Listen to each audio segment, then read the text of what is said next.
No 70º aniversário da minha mãe, ela anunciou que entregaria todo o seu patrimônio e a liderança do negócio familiar ao meu irmão mais novo. Eu aplaudi em sinal de aprovação. Após a festa, entreguei à minha mulher, Teresa, 2 bilhetes de autocarro. Mãe, vamos embora para sempre, cuida de ti. O amanhecer mal despontava e o nevoeiro ainda se agarrava aos ramos das acácias em frente à casa. Eu já estava acordado. O som da vassoura de um varredor de rua a raspar no asfalto ecoava na quietude matinal. Aquele era um dia importante para a nossa família, uma grande celebração em honra do 70º aniversário da minha mãe, Dona Margarida.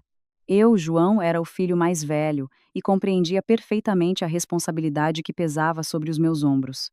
3 dias antes, já andava de um lado para o outro a encomendar o banquete no restaurante mais prestigiado de Passos de Ferreira, a capital do móvel, a contratar músicos e a enviar convites a familiares próximos e distantes, bem como aos parceiros de negócios da nossa empresa.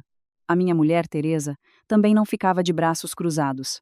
Deitava-se tarde e levantava-se cedo, verificando cada saco de lembranças para os convidados e preocupando-se com cada toalha de mesa. Mas, mesmo naquela atmosfera febril de preparativos, eu sentia um frio percorrer-me a espinha sempre que pensava na minha mãe. João, verificaste as listas de convidados mais uma vez? Por que motivo não vejo o nome do Sr. Carvalho da Associação de Empresários?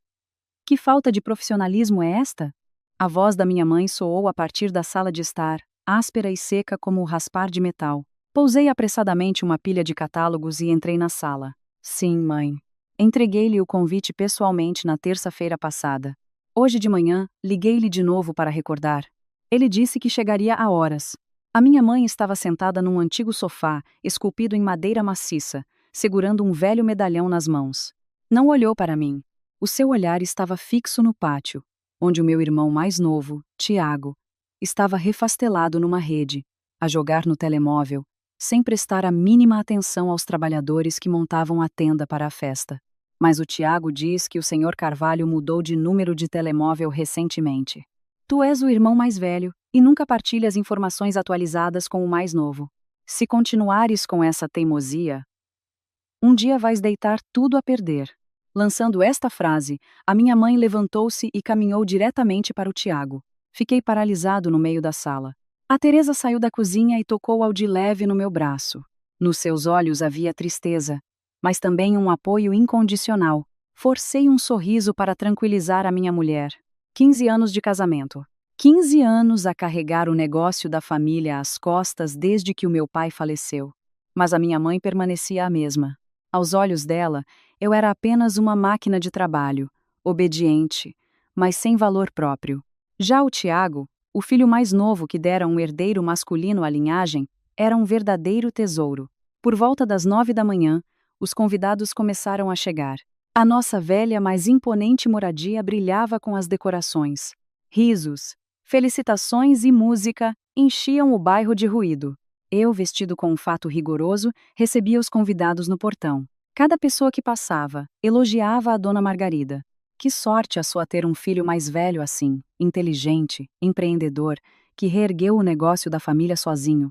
Nestes momentos, eu apenas acenava com modéstia e agradecia. Mas sabia que a minha mãe, que estava ali perto, ao ouvir aquelas palavras, apertava os lábios com desagrado. Enquanto eu suava em bica a receber os convidados e a orientar os empregados de mesa ao mesmo tempo, apareceu o Tiago num fato de marca cintilante.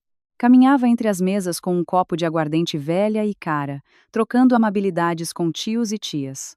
A nossa mãe olhava para ele com uma ternura incomum.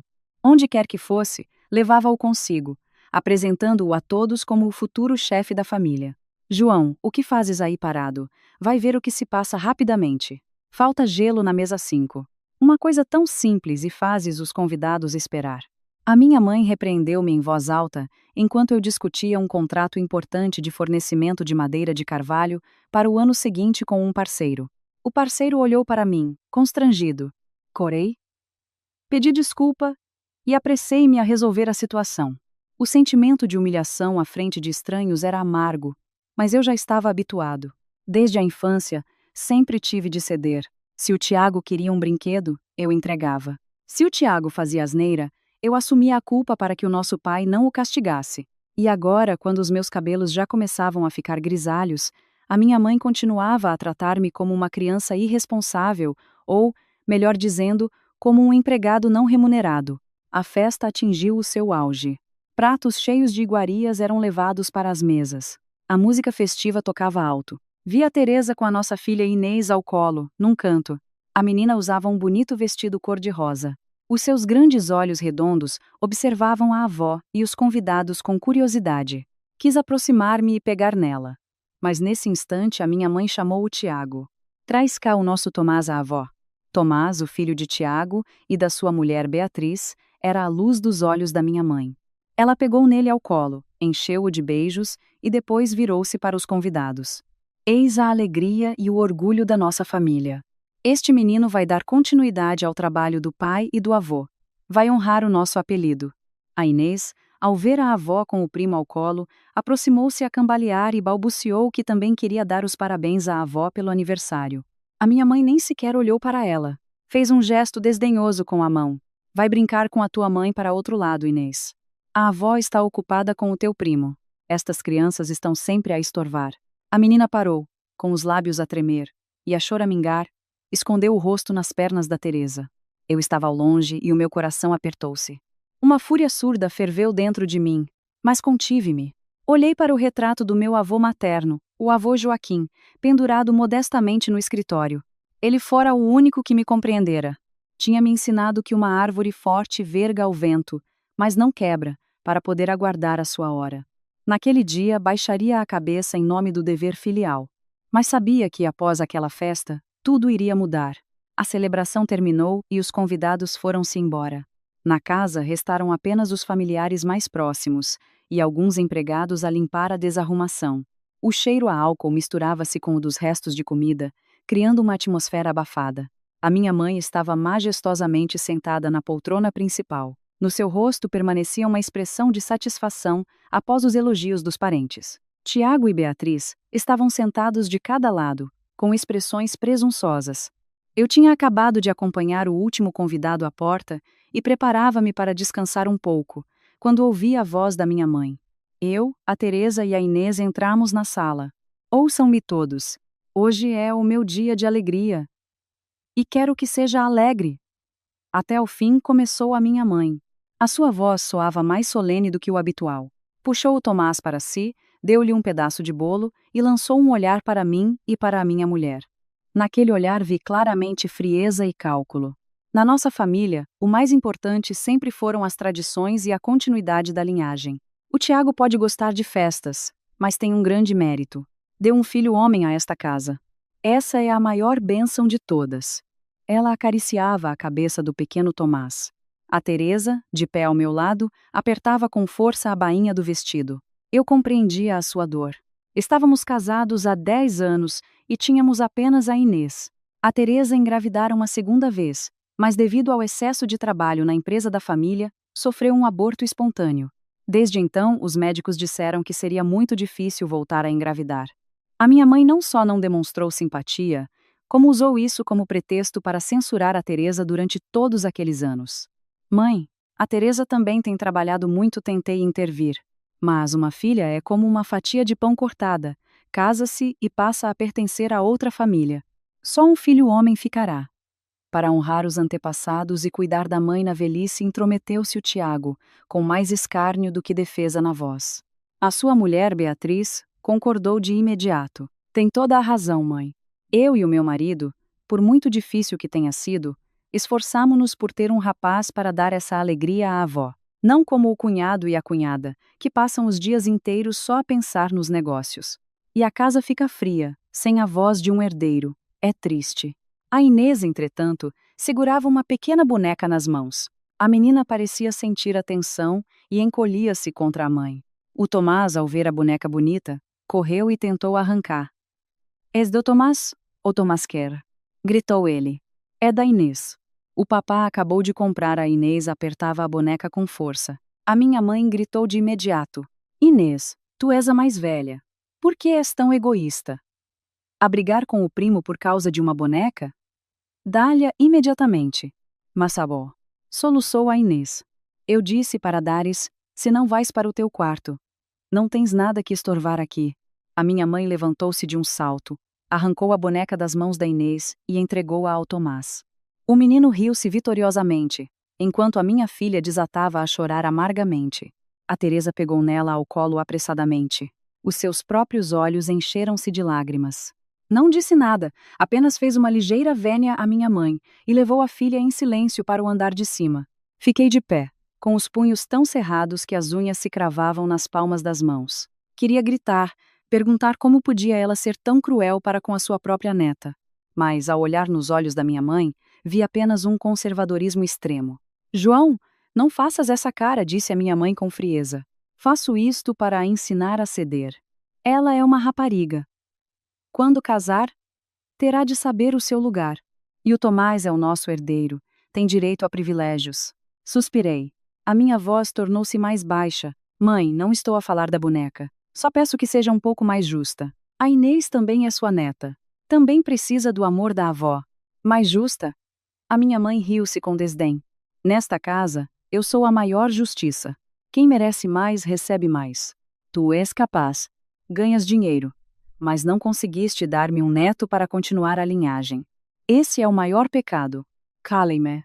Afinal, todo o meu esforço nos últimos 15 anos, as noites sem dormir sobre os projetos, as longas viagens às florestas mais remotas em busca da melhor madeira, as noites em que tive de beber até a náusea para assinar contratos, tudo isso não tinha qualquer valor, só porque não me nascera um filho homem. O Tiago estava sentado, com uma perna traçada casualmente sobre a mesa, com ar de total satisfação. Sabia que naquela luta pelo favor da mãe, tinha vencido sem qualquer esforço. O seu trunfo era o filho, e ele sabia explorar ao máximo a preferência da mãe. Saí para o pátio. O vento noturno soprava dos arredores, trazendo frescura. Olhei para o céu estrelado. Lembrei-me do meu avô Joaquim. Quando era vivo, levava-me muitas vezes ao jardim. Ele dizia que a vida de um homem é como uma árvore. Há árvores que florescem abundantemente, mas não dão frutos. E há aquelas que ficam modestamente na sombra, mas os seus frutos são doces. O mais importante é viver com a consciência tranquila e o destino encarregar-se, do resto. Naquela altura eu não compreendia totalmente as suas palavras. Mas agora, parado junto à casa na qual investira tantas forças, sentia-me um estranho. Um estranho a ser empurrado para a berma pelas pessoas mais próximas. Tirei o telemóvel do bolso e liguei a um velho amigo que vivia no Gerês. Nuno, olá. Como está o assunto daquele terreno que te pedi para ver? Sim, está tudo pronto. Acho que chegou a hora. Desliguei a chamada. A alma pesava-me. Mas ao mesmo tempo senti um certo alívio. O plano que eu nutria em segredo há muito tempo parecia finalmente prestes a concretizar-se. A minha mãe quer dar tudo ao Tiago? Muito bem. Cumprirei a vontade dela. Mas o que esse tudo realmente significava, apenas eu e o meu falecido avô sabíamos.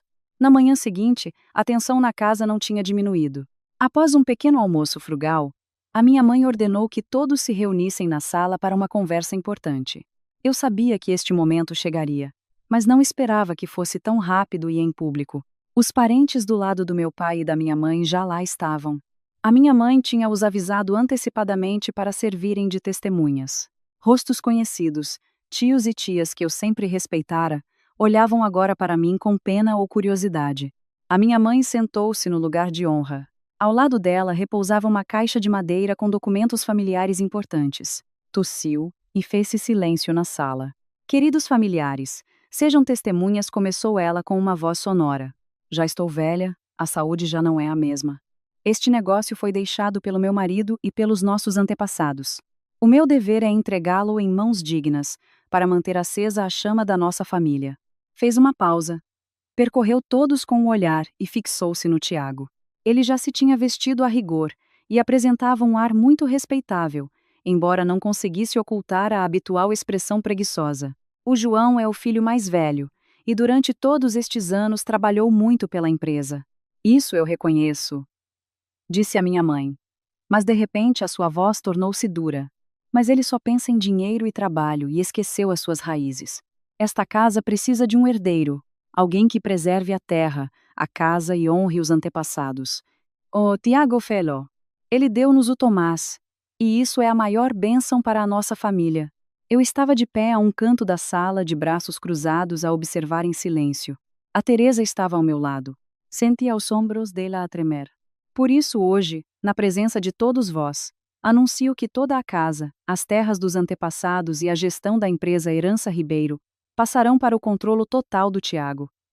Declarou a minha mãe em voz alta. Ergueu-se um burburinho na sala, ouviram-se sussurros. Meu Deus, vai dar tudo ao mais novo. Mas o que percebe o Tiago do negócio da madeira? Mas ele tem um filho, para a dona Margarida isso é o mais importante. O pobre do João fartou-se de trabalhar tantos anos, e agora fica sem nada. A minha mãe bateu com força na mesa. Silêncio. Ainda não terminei. João, vou destinar a ti e à tua mulher uma quantia das poupanças para terem um capital de arranque. Mas esta casa e a empresa pertencem agora ao teu irmão. Terás o prazo de 1 mês para lhe passar todos os processos e o pôr a par de tudo. Tiago e Beatriz trocaram olhares, sem esconder o triunfo. Beatriz apressou-se a levantar-se. Mãe, é tão sábia. Prometemos não a desiludir. Vou cuidar de si. E o Tomás tornar-se o verdadeiro dono desta casa. Olhei para minha mãe, depois para o Tiago. Ele olhava para mim com ar de desafio, como quem diz que, por muito bom que eu fosse, no fim de contas era apenas um assalariado para ele. Todos os olhares estavam voltados para mim, à espera de uma explosão de raiva, de um protesto furioso, ou pelo menos de uma súplica. Mas não. Respirei fundo, sentindo um peso de 1000 toneladas a desaparecer dos meus ombros, o fardo que carregara durante todos aqueles anos. Caminhei até ao centro da sala. A minha mãe olhava-me, pondo-me à prova. Tens alguma objeção? E não digas que sou injusta. Faço isto pelo futuro da nossa família. Olhei-a diretamente nos olhos, e nos meus lábios surgiu um leve sorriso. Comecei a aplaudir. Palmas lentas, mas sonoras, ecoaram pela sala silenciosa. Parabéns, mãe. Parabéns, Tiago disse eu, e a minha voz soou incrivelmente límpida e calma. Apoio totalmente a sua decisão. Ficaram todos paralisados de espanto. A minha mãe semicerrou os olhos, visivelmente surpreendida com a minha reação. Estás a falar a sério? Não guardas rancor à tua mãe? Não.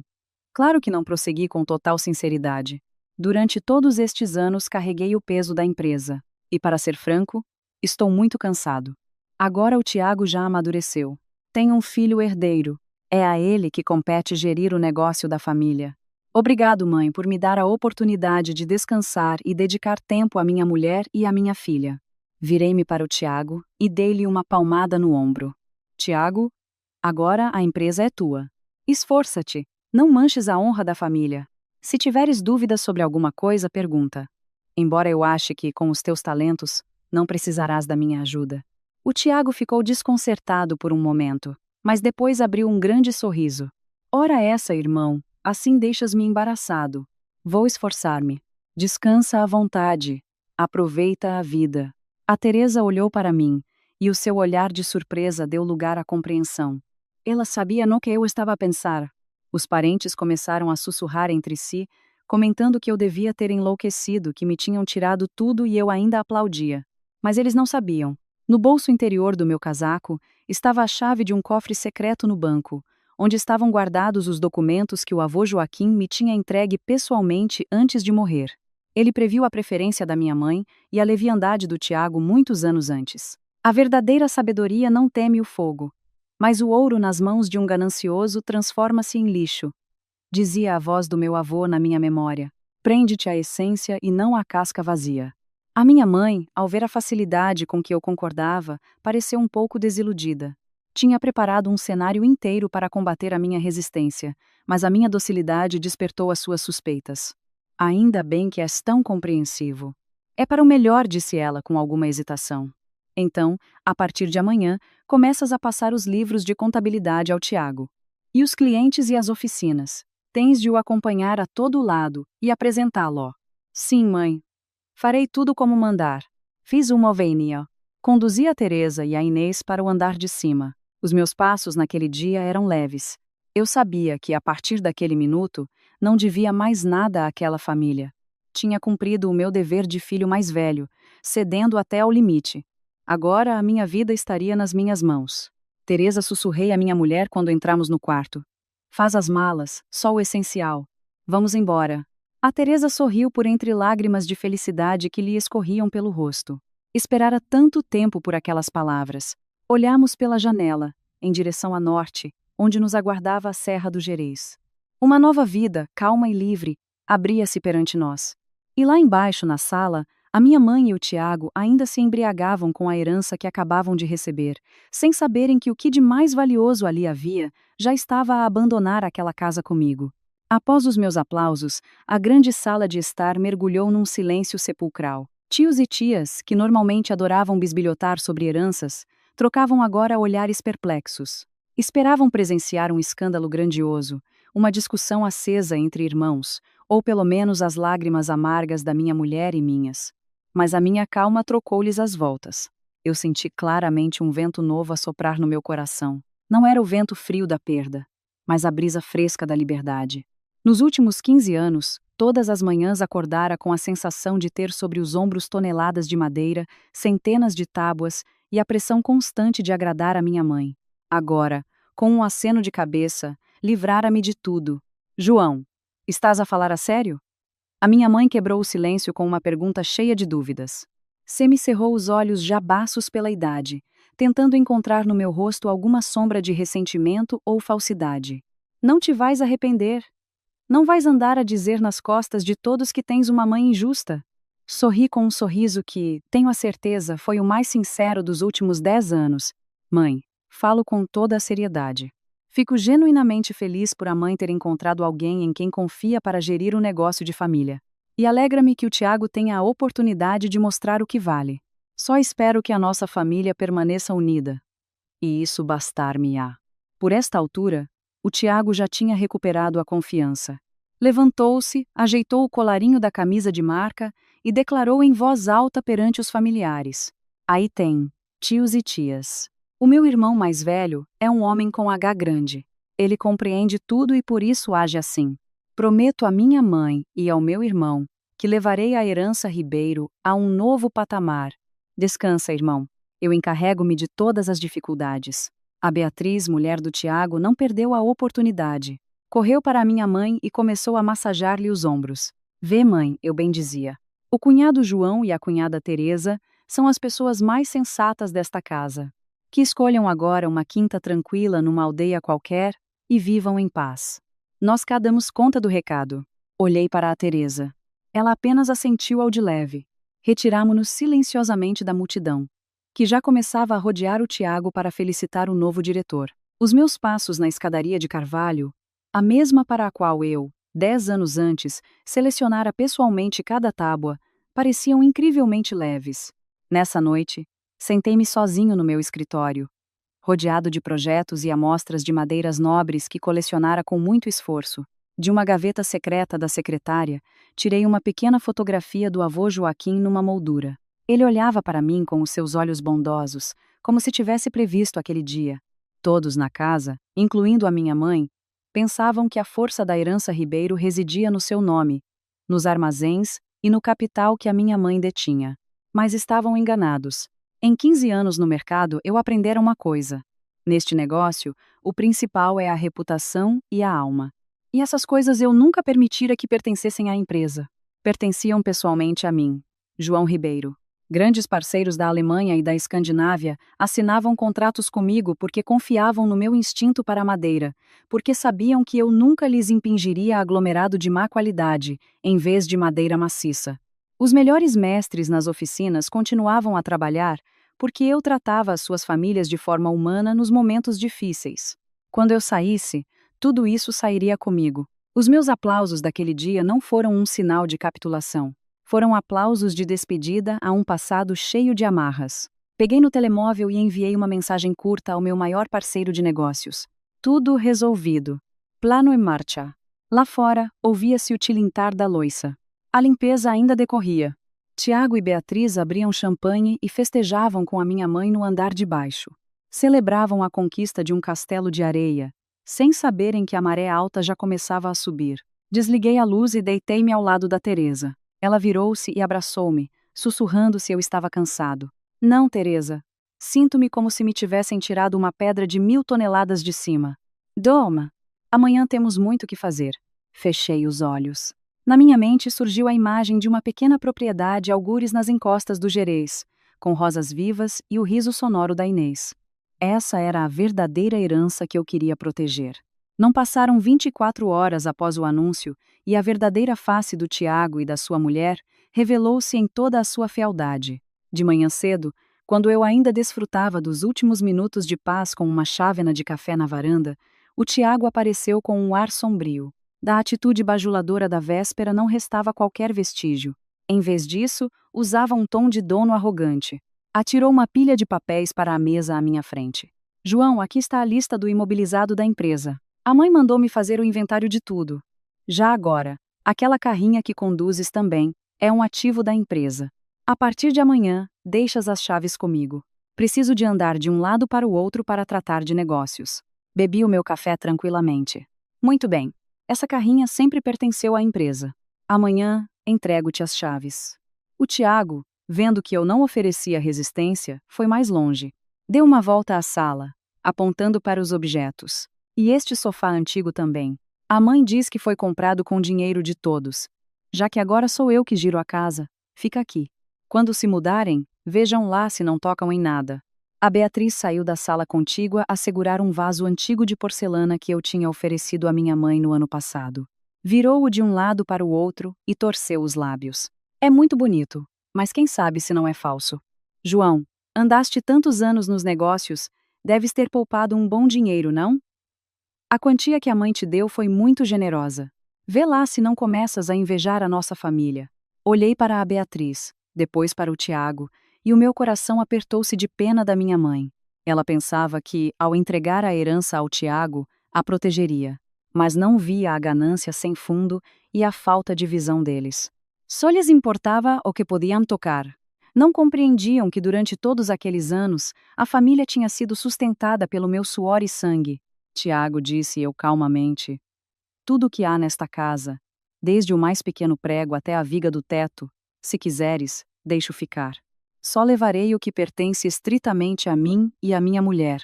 Não precisas de estar tão à defesa. O Tiago deu um sorriso de escárnio. Falas muito bem, mas eu sei que tens todos os contactos dos clientes na cabeça.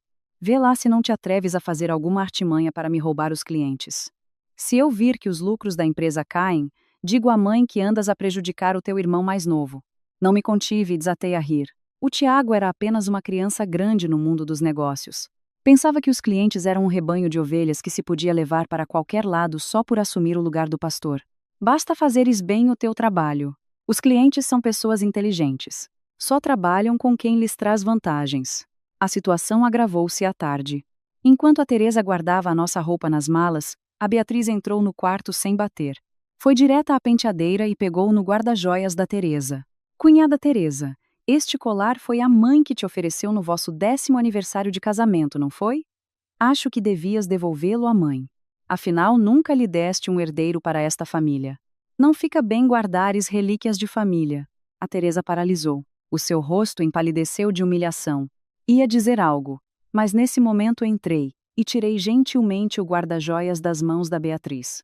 Beatriz, o que a minha mãe ofereceu pertence a Teresa. Não tens o direito de decidir nada. Se a minha mãe o quiser de volta, dirá isso a nós pessoalmente. Agora, por favor, sai e deixa a minha mulher arrumar as coisas. A Beatriz bateu com o pé e, ao sair, atirou uma frase venenosa. Vamos ver quanto tempo dura a vossa nobreza. Vamos ver se também vais aplaudir quando ficares de mãos a abanar. Fechei a porta e abracei os ombros trêmulos da Teresa. Não te aflijas, querida. Quanto mais se comportam assim, mais a certeza tenho de que a nossa decisão de partir é a correta. Mais um dia aqui e ganharíamos mais uma cicatriz na alma. Nessa mesma noite, o Tiago deu mais uma pequena festa, convidando os seus amigos de cartas e copos para celebrar o seu novo cargo. Gritos e o tilintar de copos ecoaram pela casa fora a noite toda. A minha mãe estava sentada na divisão ao lado. Talvez começasse a sentir que havia algo de pouco saudável em todo aquele barulho, mas tentava convencer-se de que era apenas juventude e energia. O Tiago não sabia que, enquanto se inebriava com a lisonja dos amigos, eu já tinha assinado a carta de demissão e preparado todos os documentos para lhe passar uma casca vazia. Uma empresa sem mestres experientes, sem parceiros de confiança e com um armazém cheio de material sem valor. Era essa a herança que a sua ganância aceitara cegamente. Olhei para a Inês, que dormia. A sua mão minúscula segurava a ponta da camisola da mãe. Amanhã já não terás de ter medo nesta casa. Amanhã o papá leva-te para um sítio onde poderás ser tu mesma, onde serás amada e valorizada. Na última noite na velha casa, o ar estava saturado com o fumo de tabaco e o barulho da festa do Tiago. Eu estava sentado à janela, a olhar para o jardim, onde as plantas cultivadas pelas mãos do meu pai estavam agora cheias de beatas de cigarro e salpicadas com os restos de bebida dos amigos dele. O coração doía não por pena das coisas, mas pela saudade do trabalho do homem que já partira. A Teresa aproximou-se e pousou-me a mão no ombro. À luz fraca do candeeiro de presença, vi os seus olhos vermelhos. A Teresa era a mulher mais paciente que eu conhecia. Em 10 anos de casamento, nunca enfrentara a minha mãe. Por mais cruel que a sogra fosse, ela dedicara toda a juventude a cuidar daquela casa e de mim, para que eu pudesse trabalhar descansado. "Vamos mesmo embora, João?" perguntou a Teresa.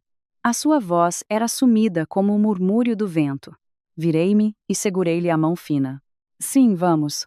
Tens pena de deixar este lugar?" A Teresa abanou a cabeça e as lágrimas rolaram-lhe pelo rosto. "Não tenho pena da casa, nem da riqueza. Dói-me por ti. Trabalhaste tanto durante todos estes anos, passaste noites em branco. Quantas vezes ficaste madrugadas inteiras na oficina fria, no inverno, para acabares uma encomenda a tempo. E no fim tratam-te como a um estranho." Puxei a Teresa para mim, para que apoiasse a cabeça no meu peito. Sentia a sua dor profunda e prolongada. "Teresa, não considero isso uma perda. Considero-o o preço a pagar pela tua paz e pela da Inês. Se tivéssemos ficado, se continuasse a puxar pela empresa, mais cedo ou mais tarde quebraríamos. Tu bem vês que a minha mãe só quer um neto herdeiro. E o Tiago só quer a cadeira de diretor. Eles não precisam de nós. Precisam apenas daquilo que produzimos." A Teresa soluçou. Lembro-me daquela vez. A vez em que perdi o segundo bebê.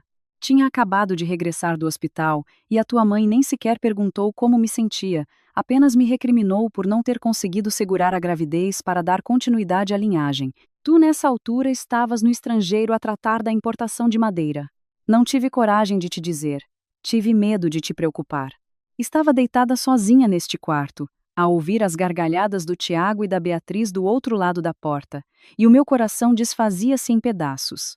Fiquei atônito. Era a primeira vez que a Teresa me contava aquele episódio. Eu só sabia que ela tinha tido um aborto espontâneo devido ao excesso de cansaço, julgava que a minha mãe também tinha feito luto conosco. Afinal, nas minhas costas, a Teresa suportara golpes morais tão cruéis. "Perdoa-me. Perdoa-me por não te ter protegido melhor", apertei-a com mais força nos meus braços. O coração doía-me. A culpa é minha por ter estado tão absorvido pelo trabalho. Pensei que, se ganhasse muito dinheiro, a minha mãe ficaria satisfeita e te adoraria. Estava enganado. A Teresa limpou as lágrimas e olhou para mim com os seus olhos chorosos, mas fortes. "Não, não tens culpa. És o melhor homem do mundo. É exatamente por seres tão bom que as pessoas se atrevem a tratar-te assim. Agora não choro de tristeza, choro de alegria. Alegria porque, a partir de hoje, vamos viver para nós." Conversamos a noite toda. Falei a Teresa sobre o testamento do avô Joaquim. Ele fora um mestre marceneiro muito conhecido. Foi ele que me passou todos os segredos sobre a escolha e o tratamento da madeira. Algo que não se ensina em lado nenhum. O avô conhecia o feitio da minha mãe. Ela é inteligente, mas obcecada pelo estatuto e pela herança familiar. Ele dizia que o negócio de família podia um dia cair nas mãos de quem não o valorizasse. Por isso, deixou-me em segredo um patrimônio que ninguém me pode tirar. As patentes da tecnologia de tratamento de madeiras nobres, sem uso de produtos químicos, e uma conta à parte em meu nome num banco estrangeiro. A Teresa olhou para mim com os olhos arregalados de surpresa. O avô tinha tanta visão do futuro. Sim, ele adorava-me pelo meu trabalho árduo e lealdade à família. Dizia: "João, um dia irá levantar-se uma tempestade nesta casa. Quando sentires que já não tens lugar aqui, sai. Não te prendas a uma casca vazia. Preserva a alma do ofício." Na manhã seguinte, acordamos quando o sol já ia alto. O Tiago ainda dormia após a festa da véspera. Desci à cozinha e vi a minha mãe sentada, sozinha, a tomar um pequeno almoço frugal. Parecia cansada, com o rosto encovado. Chamei em voz baixa. Ela levantou a cabeça. O seu olhar parecia ligeiramente perdido. Acordaste. Já passaste os assuntos ao teu irmão? Aqui estão as chaves do armazém, da carrinha e toda a contabilidade. Deixei notas detalhadas sobre os assuntos pendentes e urgentes. A partir de hoje, deixo de ser funcionário da Herança Ribeiro. Eu, a Teresa e a Inês vamos embora. A minha mãe pegou no molho de chaves. A sua mão tremia ligeiramente. Para onde? Para onde vão? Para o norte, para o Gueres. Vamos para longe, para a Inês mudar de ares. A mãe. Cuide da sua saúde. Agora será o Tiago a tomar conta de si. Vou tranquilo. Fiz uma última vénia à minha mãe e virei-me para sair. Não tive coragem de olhar para trás, com medo de ver lágrimas tardias, ou, pior ainda, uma indiferença glacial. O táxi já estava à espera no portão. A Teresa e a Inês já estavam lá dentro. Lancei um último olhar à moradia, a placa da Herança Ribeiro que já começava a perder a cor. Eu sabia que a verdadeira tempestade para aquela família estava apenas a começar. E eu conseguira retirar as pessoas que me eram mais queridas para um porto seguro antes que ela rebentasse. O carro arrancou, deixando para trás intrigas, cálculos e dor. O Gerês, terra de montanhas, florestas e águas cristalinas, esperava por nós para um novo começo. O autocarro Intercidades rasgava a noite, levando a minha pequena família para longe da cidade agitada e cheia de interesses. A Inês dormia profundamente no colo da Teresa. A sua mão minúscula ainda agarrava o meu dedo, como se tivesse medo de que eu voltasse a desaparecer numa das minhas longas viagens de negócios. Ao olhar para a minha mulher, vi que os seus olhos ainda estavam vermelhos do choro. Abracei os ombros da Teresa suavemente, oferecendo-lhe apoio. João sussurrou a Teresa, com a voz rouca. Quando me falaste do teu avô, ainda me parecia que era um sonho. Ele morreu há 5 anos. Por que é que só me contaste isso agora? Suspirei. A imagem do bom avô, com a sua barba branca e sorriso caloroso, surgiu perante os meus olhos. Não queria esconder-te isso, mas o avô pediu-me. Enquanto houver paz na família, ser um filho respeitador e um irmão responsável. Mas quando o coração das pessoas mudar e não te restar outra saída, então abre aquela caixa. Ele compreendia a minha mãe melhor do que ninguém. Nos dias em que o avô esteve no leito de morte, chamou-me para falarmos a sós. No testamento oficial, ele não deixou nada à minha mãe, nem ao Tiago, o que a deixou furiosa durante muito tempo. Mas a mim entregou-me uma pequena caixa de madeira esculpida com mestria. Lá dentro estava um bloco de notas amarelado e um cartão de um banco internacional. O avô não era apenas um artesão, mas um investigador autodidata, expliquei a Teresa. Naquele bloco de notas está toda a tecnologia para a extração de óleos naturais, para o tratamento de madeira contra pragas e para dar cor sem recorrer a produtos químicos agressivos. Sabes que agora em mercados exigentes como a Alemanha ou a Escandinávia, há requisitos muito rigorosos quanto à sustentabilidade e à ecologia. A tecnologia do avô é o que toda a indústria cobiça. A Teresa olhava para mim com os olhos muito abertos. Então todos aqueles grandes contratos que tu conseguiste foi assim? Assenti com a cabeça. Eu aplicava a tecnologia dele em segredo para as encomendas de luxo. Mas assumia isso sob a minha responsabilidade técnica pessoal. A minha mãe e o Tiago pensavam que era o peso da velha marca Herança Ribeiro, mas não sabiam que os clientes só confiavam na qualidade da madeira tratada pessoalmente por mim.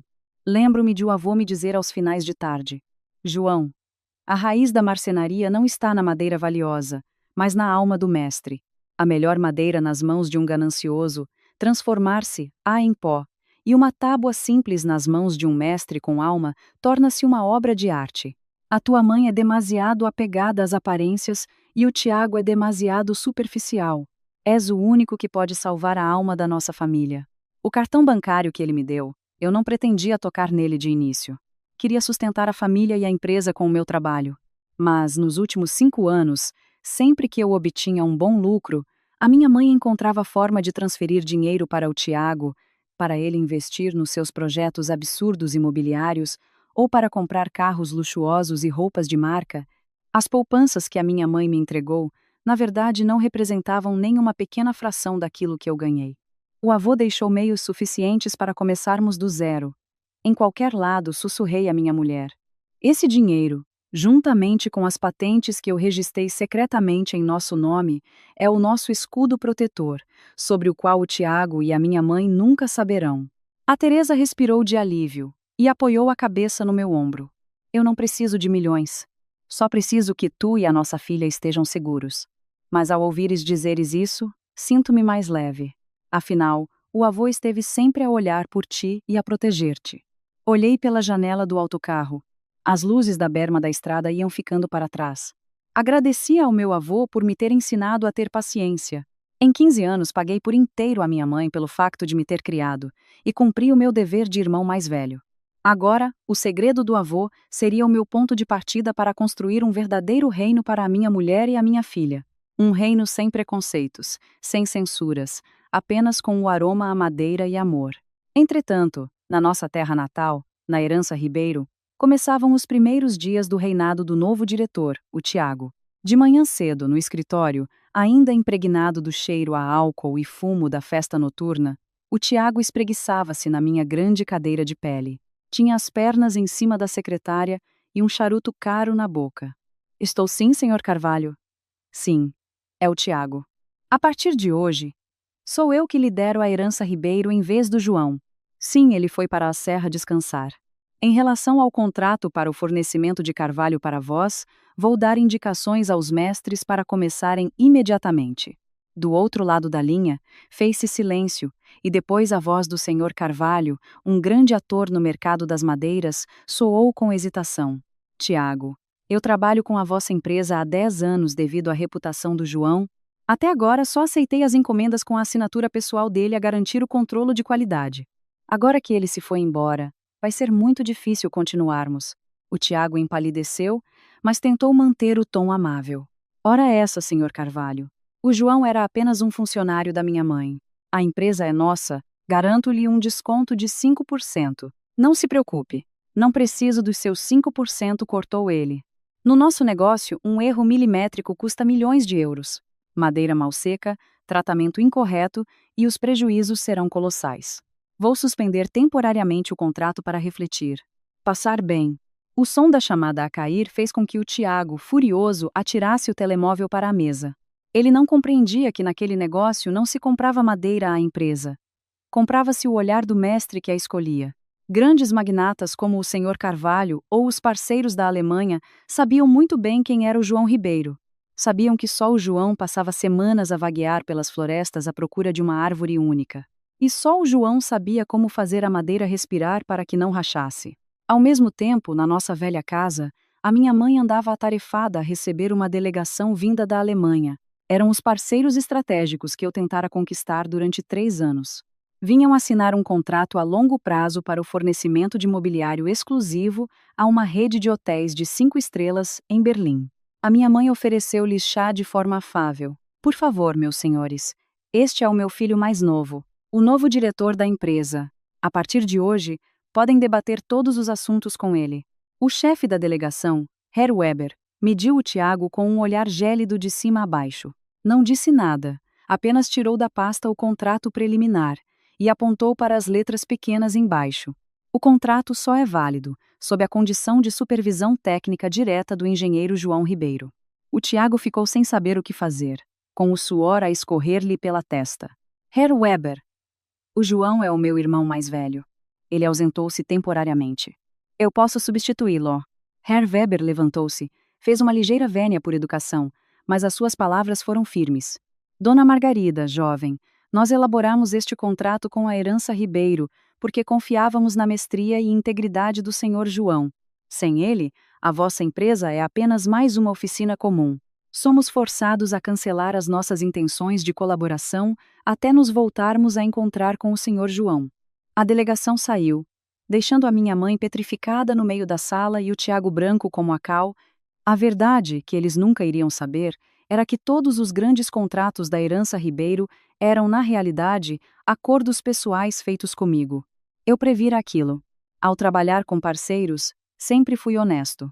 Enquanto eu lá estivesse, a madeira cumpriria os padrões. Se eu saísse, a herança Ribeiro deixaria de ser o que era. Confiavam tanto em mim que estavam dispostos a incluir essa cláusula no documento legal. A minha mãe começou a tremer. Olhou para o Tiago, o filho de que tanto se orgulhava por lhe ter dado um neto herdeiro. Agora, ele mexia nervosamente em papéis que não compreendia. Dívidas aos bancos, encomendas a aguardar processamento, relações a desmoronar-se. Tudo isso começava a avançar como um tsunami em direção à sua majestosa moradia. A dona Margarida deixou-se cair na cadeira. As suas mãos trêmulas apertavam a chávena de chá já frio. Lembrou-se subitamente de mim, a suar em bica, a correr de um lado para o outro na oficina com 40 graus no pino do verão, ou de quando me levavam para o hospital após mais uma ronda exaustiva de negociações que rendera um contrato milionário. Naquela altura, considerava que era a obrigação do filho mais velho. Agora que eu já lá não estava, compreendia a dimensão desse peso. Tiago, liga imediatamente ao teu irmão, ordenou a minha mãe, com a voz a tremer. Mãe, já liguei, tenho o telemóvel desligado. Ele, de certeza que quer fugir às responsabilidades. Gritou o Tiago, tentando disfarçar o próprio medo. Ele não sabia que eu não estava a fugir a nenhuma responsabilidade. Eu estava apenas a levar o que me pertencia. Aqueles contratos, aquela reputação, aquele nome João Ribeiro, mestre da madeira, nunca tinham pertencido verdadeiramente à empresa Herança Ribeiro. Eram o capital intangível que eu construíra com sangue e suor ao longo de 15 anos. Após quase 10 horas de autocarro, o ar começou a mudar. O calor da planície deu lugar a um vento fresco com cheiro a resina de pinheiro. O Gerês revelou-se perante nós numa névoa matinal. Uma vila nas encostas, com velhas casas de pedra e madeira, e a tranquilidade com que eu tanto sonhara. Saímos numa pequena paragem. A Inês esfregou os olhos e gritou de entusiasmo. Papá, quantas nuvens! A nossa casa vai ficar nas nuvens? Sorri e peguei nela ao colo. Sim, filhota, a nossa casa vai ficar onde as nuvens entram pela janela. A Teresa olhou em redor. Apesar do cansaço, os seus olhos brilhavam de esperança. Onde arrancaste casa? Longe do centro. Vamos viver nos arredores. Um pequeno terreno com um jardim que pedi ao Nuno para comprar para nós há 2 anos. É calmo, tem terra suficiente para plantares flores, e eu vou poder construir uma pequena oficina para mim. Apanhamos um táxi e seguimos em direção a uma pequena aldeia no sopé da serra. A estrada serpenteava por entre colinas de pinheiros e jardins de hortênsias de cores vivas. O nosso terreno situava-se na encosta de uma colina, com vista para um vale profundo. Lá, erguia-se já uma pequena e robusta casa de pedra e madeira. Ao entrar, senti o cheiro a pinheiro fresco e a ervas silvestres, e a alma ficou mais leve. Pousei as malas, abri a janela a olhar para o vale. Fui inundado por uma sensação de liberdade total. Nunca mais haveria os gritos da minha mãe, o escárnio do Tiago, as bebedeiras de perder os sentidos na nossa casa de família. Que lindo! João sussurrou a Teresa, a meu lado. Nem imaginava que pudéssemos ter um lugar assim. São as minhas poupanças pessoais, provenientes dos prêmios que os clientes me davam. Não é dinheiro da empresa, expliquei. Queria trazer a família toda para passar férias aqui, mas parece que, agora este lugar é só nosso. Comecei a limpar a casa. A Inês corria pelo quintal atrás das borboletas. A Teresa acendeu rapidamente a lareira, e o cheiro a fumo misturou-se com o aroma do café. A nova vida tinha realmente começado. Nos primeiros dias no Gerês, não tive pressa em recomeçar a trabalhar. Passava o tempo com a minha mulher, a comprar sementes de rosas e alfazema para o nosso jardim. Passeava com a minha filha por entre os pinheiros, ensinando-a a ouvir o canto dos pássaros e a distinguir as folhas das árvores. Mas, no fundo, sabia que não conseguiria ficar inativo muito tempo. A arte estava no meu sangue. À noite, quando a minha mulher e a minha filha já dormiam, sentava-me no alpendre, a estudar o caderno do avô, fórmulas de tratamento de madeiras, segredos da escultura fina. Queria aplicar aquilo em peças com a minha própria marca, a oficina do João. Ainda não dormes? A Teresa saiu e pôs-me um casaco de lã sobre os ombros. Estou a fazer planos. Quero abrir uma estufa de flores e combiná-la com uma oficina de arte em madeira. Os turistas virão não só para admirar as flores, mas também para ver como transformamos pedaços brutos de madeira em obras com alma. A Teresa olhou para mim com total confiança. Acredito que vais conseguir. Afinal, és o João Ribeiro, mestre. Onde tu estás, acontecem milagres feitos pelas mãos do homem. Segurei-lhe a mão, olhando para as luzes tênues da aldeia lá ao longe. Eu sabia que, lá embaixo, o Tiago e a minha mãe deviam estar numa tentativa desesperada de salvar a empresa. Mas também sabia que, pela ganância e injustiça, mais cedo ou mais tarde, paga-se um preço. Não os odiava. Apenas tinha pena que tivessem perdido o que de mais valioso havia na família: os laços de sangue e a honestidade. Amanhã começaria a construir a minha oficina. Amanhã, as flores no jardim ganhariam raiz. E amanhã começaria um novo capítulo, luminoso e calmo, na vida da minha família, naquele planalto varrido pelos ventos. O sol matinal no Gerês era suave como mel, mas eu sabia que em casa o ambiente devia estar ao rubro. Depois de instalar a minha mulher e a minha filha, decidi apanhar o primeiro autocarro e voltar à minha cidade natal. Não por saudades, mas para realizar o último ritual: entregar a carta de demissão à minha mãe. Ao entrar nas instalações da Herança Ribeiro, senti-me um estranho. As montanhas de madeira no pátio pareciam toscas e sem vida. O som das serras ainda ecoava, mas era intermitente, sem o ritmo enérgico que existia no meu tempo. Fui direto ao escritório da minha mãe. Dona Margarida estava sentada à secretária. No seu rosto lia-se o cansaço após vários dias de negociações falhadas. Ao ver-me, os olhos dela brilharam de esperança por um segundo, mas logo se esconderam atrás da sua habitual severidade. Voltaste. Onde andaste nestes últimos dias? Por que está o telemóvel desligado? O Tiago está quase a dar em doido com aquele contrato dos alemães. Vai depressa ajudá-lo. A voz continuava cheia de um tom de autoridade. Coloquei em silêncio um envelope branco em cima da mesa. Mãe, voltei para lhe entregar isto. A minha mãe semicerrou os olhos e abriu o envelope com as mãos a tremer. Ao ver a inscrição Carta de Demissão, o seu rosto mudou de vermelho para uma palidez mortal. Bateu com força na mesa, entornando o chá. O quê? Que brincadeira é esta? Vais abandonar a empresa num momento tão crítico? Tu és o filho mais velho, o pilar da família. Como pode ser tão vil? Fiquei de pé, tranquilamente, a olhar-lhe diretamente nos olhos. Mãe, anunciou perante toda a família que passava o comando da empresa para o Tiago. Agora sou um estranho nesta empresa. O Tiago precisa de espaço para provar o que vale. E eu preciso de tempo para cuidar da minha pequena família. Pequena família? Só pensas na mulher e na filha e não pensas na tua velha mãe. Esqueceste-te do legado dos antepassados, gritou a minha mãe. A sua voz falhava de tanta raiva. Eu dei-te uma parte das poupanças. O que queres mais? Queres chantagear-me com esta demissão para me obrigar a anular a decisão de entregar o poder ao Tiago? Dei um sorriso amargo. Pelos vistos, aos olhos da minha mãe, todas as minhas ações eram calculistas. Compreendeu-me mal, mãe. Não preciso de mais dinheiro e não estou a lutar pelo lugar de diretor. Dei 15 anos da minha juventude para transformar a Herança Ribeiro de uma pequena oficina numa grande empresa. Considero que paguei por completo a minha dívida a esta família. A partir deste momento, deixem-me viver a minha vida. Nesse instante, o Tiago saiu da sala contígua com um rosto furioso.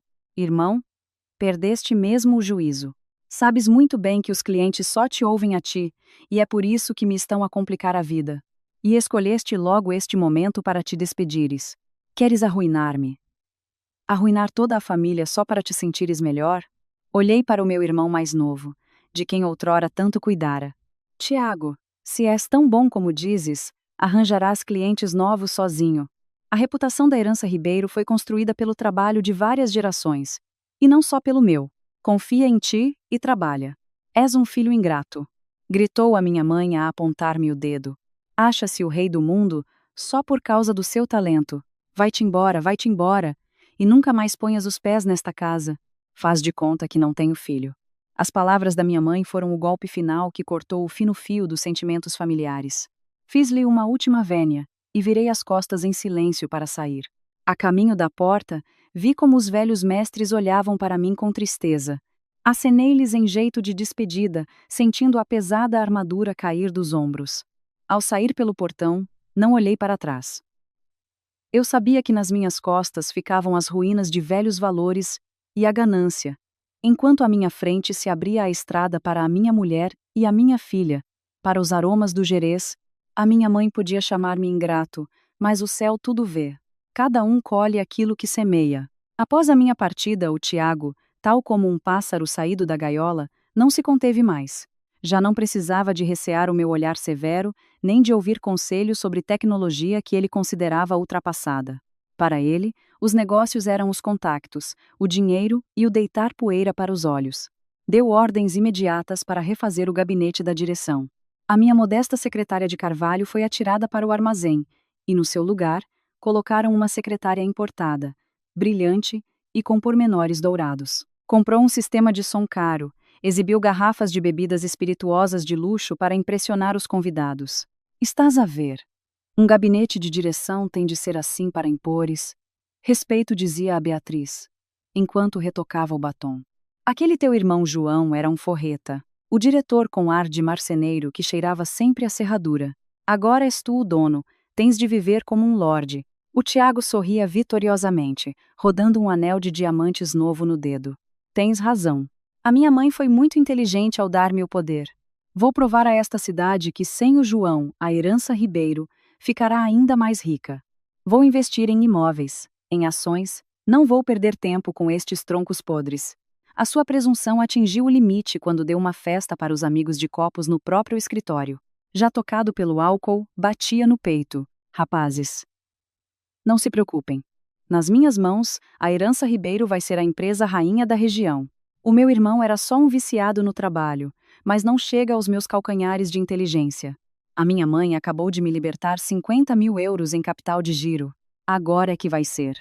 A mãe, de pé atrás da porta, via como os amigos elogiavam o filho mais novo e enchia-se de orgulho. Continuava a acreditar que a sua escolha tinha sido a certa. Achava que o Tiago tinha qualidades de líder, a audácia da juventude, enquanto eu era demasiado conservador. Não percebia que os 50 mil euros eram todas as suas poupanças para a velhice, que o Tiago esbanjava agora em diversões sem sentido. O Tiago começou a mudar o pessoal. Os velhos mestres que trabalhavam lá desde o tempo do meu pai foram despedidos com o pretexto de que se armavam em espertos e queriam salários altos. Para o lugar deles, contratou os seus amigos que só sabiam bajular e não percebiam nada de madeira. Senhor Tiago, chegou a nova remessa de pinho. Temos de verificar a qualidade? Perguntou um jovem trabalhador. O Tiago acenou com a mão sem tirar os olhos do ecrã do telemóvel, onde via as cotações das ações. Descarreguem para o armazém. Madeira é madeira. A gente pinta e fica bonita. Não me chateiem com ninharias. Foi precisamente esta arrogância e incompetência gritante que semearam as primeiras sementes da ruína. O Tiago acreditava que, com o capital da mãe, conseguiria resolver qualquer dificuldade. Achava-se mais inteligente do que todos, mas na realidade era apenas uma criança com uma espada afiada nas mãos, que não sabia manejar e mais cedo ou mais tarde iria ferir-se a si próprio e aos que o rodeavam. À noite, o Tiago e a Beatriz faziam planos sobre a vida de luxo que iam levar, sobre a compra de uma vivenda em Cascais e sobre colocar o Tomás a estudar no estrangeiro. Viviam na luz ilusória do estatuto que eu construíra com tanto sacrifício para a marca Herança Ribeiro, sem saberem que esse brilho se apagava a cada passo que eu dava para longe da empresa. A tempestade não deflagrou logo. Começou com os ventos frios dos clientes. Apenas uma semana após o Tiago ter assumido totalmente as rédeas, surgiram os primeiros problemas. Na manhã de segunda-feira, chegou ao escritório uma comitiva da região vizinha. Não traziam sorrisos, traziam raiva. Eram liderados pelo senhor Almeida, um cliente de longa data que me tinha um grande respeito. Jovem, como explica este lote de mogno? O senhor Almeida bateu na secretária brilhante do Tiago. O contrato especifica claramente madeira de primeira escolha, tratada segundo a tecnologia biológica do João Ribeiro. E eu acabei de a instalar na obra e passados 3 dias a madeira começou a abrir fendas. A cor não é uniforme. Mandei para um perito avaliar, e disseram-me que isto são aglomerados prensados e tratados com produtos químicos de fraca qualidade. Uma autêntica burla. O Tiago desconcertou-se. O suor começou a escorrer-lhe pela testa. Senhor Almeida, deve ter havido algum engano durante o transporte. Vamos investigar. Qual engano? Trabalho com o João há 10 anos, e nunca houve material com defeito. Assim que ele se vai embora, decidem fazer burlas? Gritou o senhor Almeida. A sua voz ouvia-se até na oficina. Exijo a anulação do contrato e a devolução do sinal. Caso contrário, meto-vos em tribunal, e conto isto a toda a associação de empresários. O Tiago, em pânico, começou a ligar para os seus subordinados, mas eles apenas trocaram olhares confusos. Os mestres experientes que sabiam trabalhar a madeira tinham sido despedidos poucos dias antes. Simultaneamente, outros grandes parceiros também começaram a ter um comportamento estranho. Os telefonemas de que o Tiago tanto se orgulhara tornaram-se agora num pesadelo. Alguns cancelavam o contrato com a desculpa de alteração de planos. Outros exigiam uma reunião pessoal com o engenheiro Ribeiro para confirmar a qualidade antes de pagar. O culminar de tudo isto foi a visita do representante de um grande banco. Na quarta-feira, ele não veio para dar os parabéns ao novo diretor, mas para notificar a execução antecipada do crédito devido às mudanças drásticas de pessoal e à queda de reputação da empresa. A minha mãe, ao saber disso, correu para o escritório. Ao ver o caos dos clientes a discutirem e os funcionários atrapalhados, quase desmaiou. Tiago, o que se passa? Por que todos os clientes querem o dinheiro de volta? Dona Margarida agarrou o filho pelo braço. O Tiago perdera toda a sua autoconfiança. Gritou como uma criança apanhada em flagrante a portar-se mal. A culpa é do João. De certeza que andou a convencer os clientes a virarem-me as costas. Ele quer ver a minha ruína. A minha mãe olhou para o Tiago, depois para o luxuoso mas vazio escritório de direção. Pela primeira vez teve medo. Apercebeu-se de que a fachada brilhante da herança Ribeiro, de que tanto se orgulhava, estava apodrecida por dentro. Os clientes não queriam uma secretária com dourados, nem bebidas caras. Queriam era a alma, e as mãos hábeis de um verdadeiro mestre. Pega no dinheiro que te dei e resolve isto imediatamente. Devolve o dinheiro ao senhor Almeida. E resolve a situação com o banco para adiarem o pagamento, sussurrou a dona Margarida. Ela não sabia que os 50.000 euros já tinham sido investidos pelo Tiago num projeto obscuro de terrenos por conselho dos seus amigos e companheiros de copos. No cofre restavam apenas algumas dezenas de euros que não davam sequer para pagar o ordenado aos trabalhadores daquele mês. A tempestade estava só no início.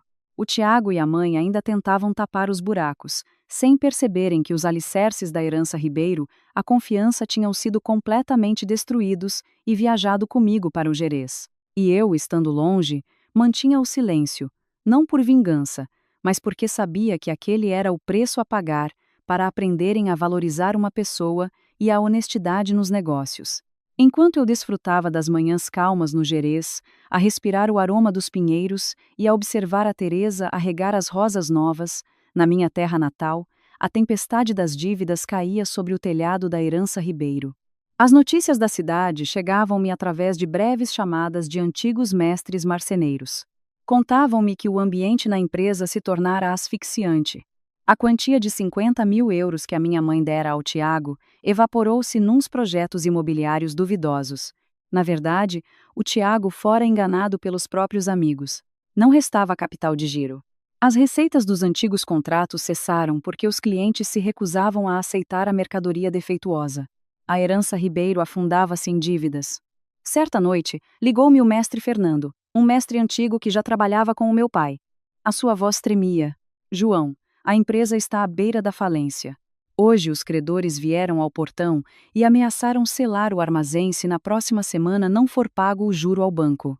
O Tiago fechou-se no escritório, e a dona Margarida farta-se de desmaiar. Nós, os trabalhadores, estamos há 3 meses sem receber ordenado. Toda a gente se quer despedir. Ouvi em silêncio e o meu coração apertou-se. Apesar de ter decidido partir, doía-me saber que a empresa que o meu pai e eu tínhamos erguido estava a ruir. Mas eu sabia que se interviesse naquele momento, estaria a colocar de novo o jugo da injustiça ao pescoço. Naquela mesma altura, no escritório, o Tiago estava sentado com a cabeça entre as mãos. À sua frente, encontrava-se uma pilha de notificações de pagamentos em atraso de 3 bancos diferentes. Os números dos juros sobre juros dançavam-lhe à frente dos olhos. Mãe, o que faço? Gritou ele à dona Margarida, quando ela recuperou os sentidos após mais um desmaio. Não esperava que aquele projeto fosse demorar tanto. Agora não temos liquidez e os clientes exigem devolver a madeira que está no armazém. Acho que vou fugir. A dona Margarida, com o rosto cinzento e os lábios a tremer, respondeu: Se fugires, o que é que eu vou fazer com esta casa? Toda a herança dos nossos antepassados, toda a honra da nossa família. Será que se vai perder tudo por tua causa, Tiago? Ela olhou para o filho mais novo, a quem tanto mimara. Agora ele parecia miserável e cobarde. Lembrou-se subitamente de mim. Noutros tempos, quando a empresa atravessava dificuldades, eu vendera silenciosamente a minha própria mota e passara noites sem dormir na oficina para salvar uma encomenda, e nunca deixara a minha mãe preocupar-se. O Tiago, no entanto, mal deparara com o primeiro problema, já estava pronto a fugir. Tiago, tem calma. Eu ainda tenho uns terrenos na aldeia. Vou ver se os consigo vender, sussurrou a dona Margarida, a tentar agarrar-se à última réstia de esperança pelo seu filho favorito. Mas ela não sabia que o mercado imobiliário naquela zona estava parado e ninguém iria prestar atenção aos seus anúncios.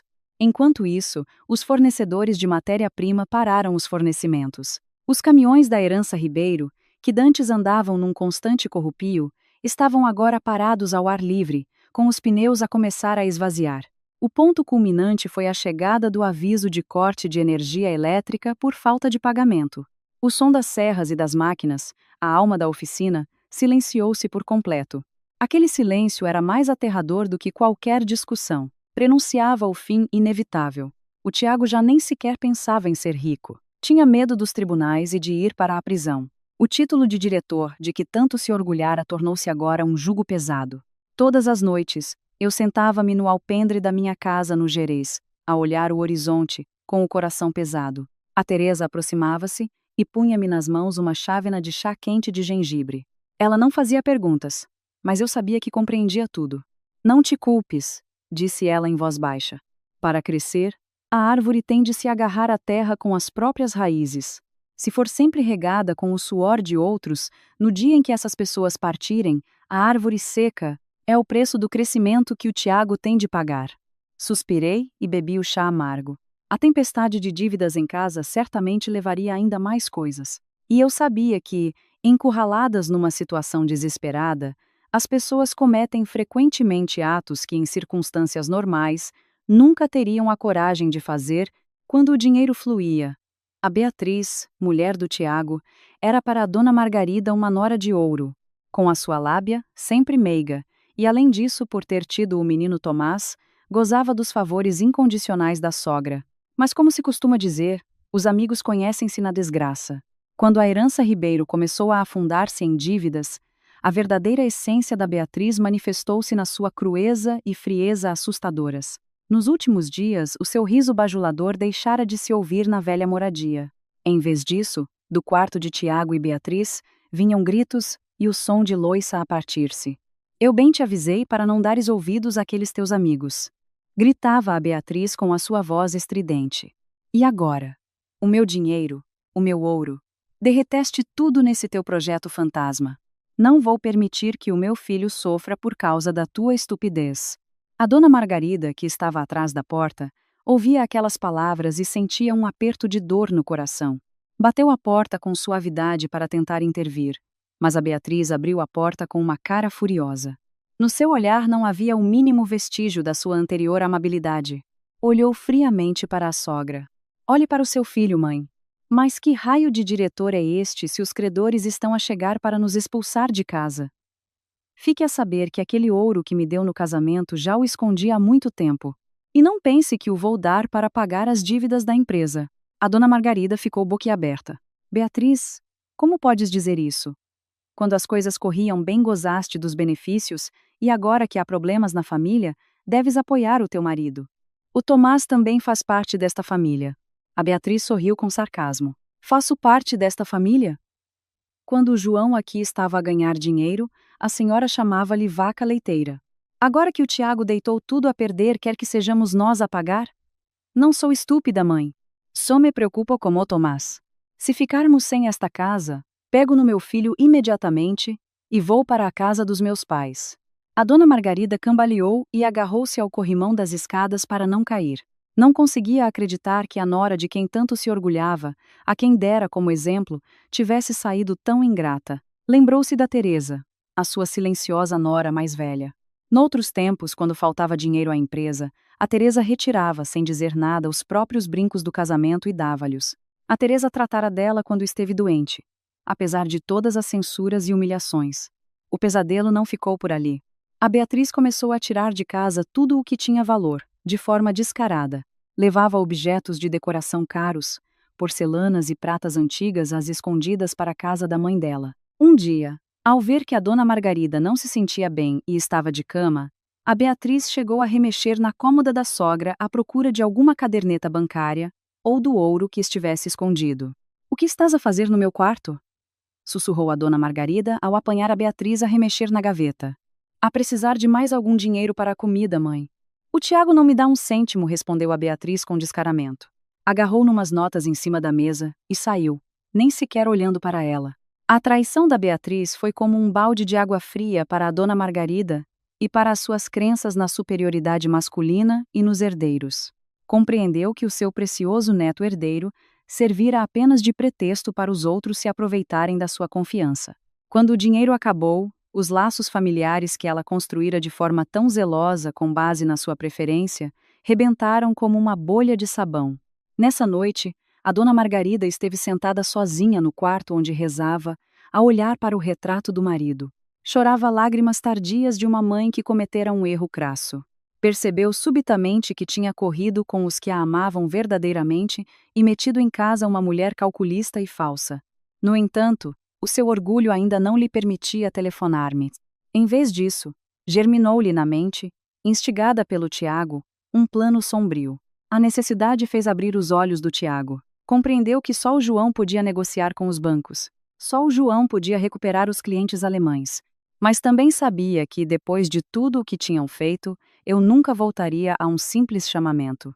"Mãe, tive uma ideia", disse o Tiago num sussurro de conspirador. "O João é um filho submisso e gosta mais da filha do que da própria vida. Se a mãe fingir que está gravemente doente e arranjarmos forma de atrair aqui a Inês, ele de certeza que vai trazer dinheiro para nos salvar." A dona Margarida hesitou no princípio. "Não será cruel demais, meu filho?" "A Inês ainda é pequena." "O que é cruel, mãe? Somos uma família. Ele enriquece lá para os montes, e nós morremos à fome aqui. Isso sim é cruel. Só peço a Inês emprestada por uns dias. Mal o João voltar e assinar umas papeladas a fiar a dívida, eu deixo-a ir", convencia ao Tiago. Nos seus olhos brilhou o desespero de um homem encostado à parede. E assim, o espetáculo começou. Naquela manhã ligaram a Teresa lá de casa. Do outro lado da linha, ouvia-se o choro trágico do Tiago. "Cunhada Teresa. A mãe. A mãe teve um AVC. Está sempre a chamar pelo João e pela Inês. O médico diz que é pouco provável que sobreviva. Traz a Inês, para ela poder ver a avó uma última vez." Ao ouvir isto, a Teresa ficou consternada. Por muito mal que a dona Margarida a tivesse tratado, enquanto Nora não podia virar as costas ao saber que a sogra estava prestes a morrer. Enquanto eu estava fora a entregar uma encomenda a um turista, a Teresa pegou apressadamente na Inês e apanhou o autocarro. Apenas teve tempo de me enviar uma breve mensagem escrita. "João, a tua mãe está gravemente doente. Está a morrer. Vou levá-la de urgência à casa. Resolve as tuas coisas e vem." Quando li a mensagem, o meu coração apertou-se. Um mau pressentimento atravessou-me. Eu conhecia o estado de saúde da minha mãe. Era fraca, sim, mas não o suficiente para as coisas acontecerem com tamanha surpresa. Tentei ligar para a Teresa, mas o telemóvel estava incontactável, talvez pela má cobertura de rede na serra ou pela falta de bateria. Enquanto isso, mal a Teresa e a Inês saíram do autocarro na nossa terra, já o Tiago as aguardava com uma expressão de dor. Pôs as duas rapidamente numa velha viatura e seguiu para casa. Contudo, assim que entraram em casa, a Teresa ficou paralisada. A dona Margarida não estava nos cuidados intensivos, mas sim sentada na cama. Tinha o rosto pálido devido ao jejum para simular a doença. Mas no seu olhar lia-se um frio cálculo. "Mãe, como se sente?" A Teresa apressou-se a aproximar-se. A dona Margarida não respondeu diretamente. Agarrou na mão da Inês e disse: "A Inês chegou. Vais ficar com a avó durante uns dias. Está bem?" Nesse instante, o Tiago saiu e trancou a porta da sala à chave. A sua verdadeira face revelou-se. "Cunhada Teresa, não nos julgues. A empresa tem dívidas de dezenas de milhões. Se o João não regressar, não assinar um acordo de fiança e não me passar as tecnologias secretas do avô, nem tu, nem a tua filha sairão desta casa." A Teresa ficou horrorizada e apertou a Inês contra si. "Tiago, o que estás a dizer? Como foste capaz de utilizar a doença da tua mãe para manteres a criança como refém?" Se o João descobre, estás arranjado. Logo se vê o que ele faz. O Tiago fez um sorriso de escárnio. Beatriz, leva a Inês para o andar de cima, e não a percas de vista. Cunhada Teresa, liga ao João imediatamente. Diz-lhe para trazer todos os documentos técnicos e o dinheiro em troca da filha. Caso contrário, não dou garantias sobre o que os credores, que estão ao portão, poderão fazer à tua filha. A Inês começou a gritar, assustada. Mamã, tenho medo. Quero o papá. A Beatriz saltou e arrancou a Inês dos braços da Teresa. Arrastou a menina para cima, ignorando os protestos da mãe. A dona Margarida ficou sentada a assistir a tudo isto, a ver a sua neta chorar desesperadamente, mas permaneceu em silêncio e virou o rosto. A necessidade de dinheiro tinha extinguido o último resquício de humanidade nela. A Teresa caiu ao chão, a chorar. Percebeu que tinha caído numa terrível armadilha montada por pessoas muito próximas. A casa que ela, em tempos, julgava sua, transformou-se agora numa prisão.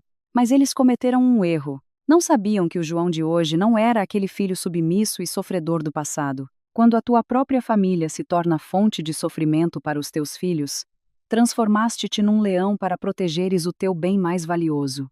E nesse momento, no Gerês, eu já estava no primeiro autocarro. Na minha pasta não tinha só o dinheiro, como também as provas de fraude inabaláveis do Tiago que se foram acumulando ao longo dos anos. Naquela luta, eu não iria dar um único passo atrás. O autocarro noturno rasgava a escuridão. O roncar do motor espelhava a tempestade que assolava a minha alma. Lá fora, as silhuetas escuras dos pinheiros do Gerês passavam rápido e davam lugar às escassas luzes das pequenas povoações. No bolso de dentro do casaco, o meu telemóvel permanecia silencioso. Não havia notícias da Teresa. Recordei os grandes olhos redondos da Inês quando me perguntava: Papá, por que a avó gosta mais do Tomás do que de mim? Nessa altura, limitei-me a afagar-lhe os cabelos, respondendo que a avó estava apenas cansada ou ocupada. Tinha coberto a injustiça da minha mãe com a minha própria magnanimidade, esperando que a minha sinceridade derretesse um dia o seu coração. Mas agora via que estivera errado. A minha obediência cega tinha se transformado em cumplicidade. E hoje, os meus familiares mais próximos usavam a minha mulher e filha para satisfazer as suas avarezas. João, por que foste tão honrado se não pudeste proteger a tua família? Censurava-me eu mentalmente com os punhos cerrados até as articulações ficarem brancas. Durante todo o percurso, eu voltava a ler de novo e de novo os documentos deixados pelo meu avô.